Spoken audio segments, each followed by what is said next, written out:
Hello mga ka-KJs, again Madam KJ, halina at manipa. Ayan, nagluluto kami ng tinapang kabayo. Ayan, talaga naman kitang-kita nyo ay talagang namumula-mula yan dyan. At yung aking mga pagprito doon ay talagang naninipa. At ang tatay ko ay napakagaling magprito talaga. Dito pala pag gumagawa ng tapa kahit anong klase ng karne ay dapat pala ay hindi pala nakaayon dun sa karne. Meron palang dapat gawin way para mag-cut. At doon nga after makat ay nilaga na yun, pinakuluan na at pinalambot na ng may mga lasa, paminta, bawang, sibuyas at kung ano-ano pa. And then yun nga after nung ating karne lumambot ay nilagay muna namin sa ref para lumamig na. And then, ayan, ngayon kami magpiprito. At dito na nga, at talagang todo nagwawala na ako dito kasi talagang nasaktan na ako dyan.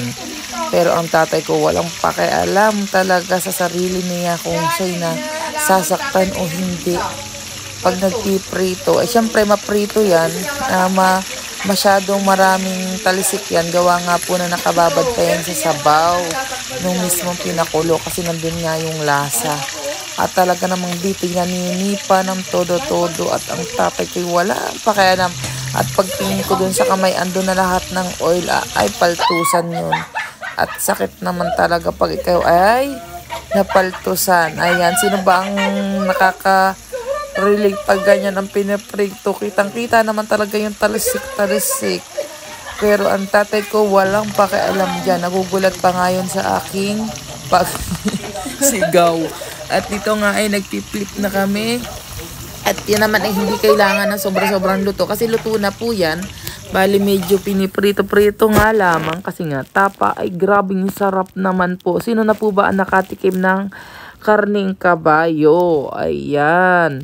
At talaga namang napakalinamnam po niyan. At bihira lang po dito yan pag may nakakapagkatay na ng kabayo. Ayan, kasi dito ay kalabaw po dito sa amin talaga. Every Saturday talaga may kalabaw.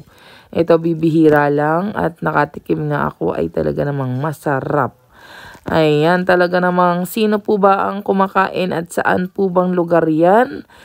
Comment lang po kayo. Ayan, at para malaman natin kung saang video nakarating ito.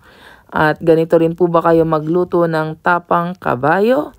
At talagang kami po ay yan, tatay ko po ang nagaganyan at marunong talagang magluto ng ganyan. Ayan, banding na rin namin ng nanay at tatay.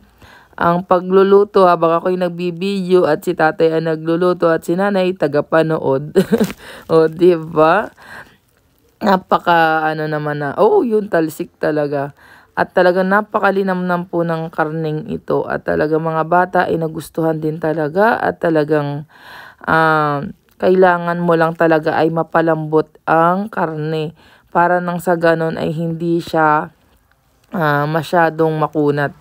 Pero itong nabili namin ito ay talagang medyo bata-bata pa. Kaya talagang hindi siya ganong kaano at madali ding napalambot. Ayan, thank you for watching. Thank you sa support. God bless us all. Keep safe po. Ingat. Bye.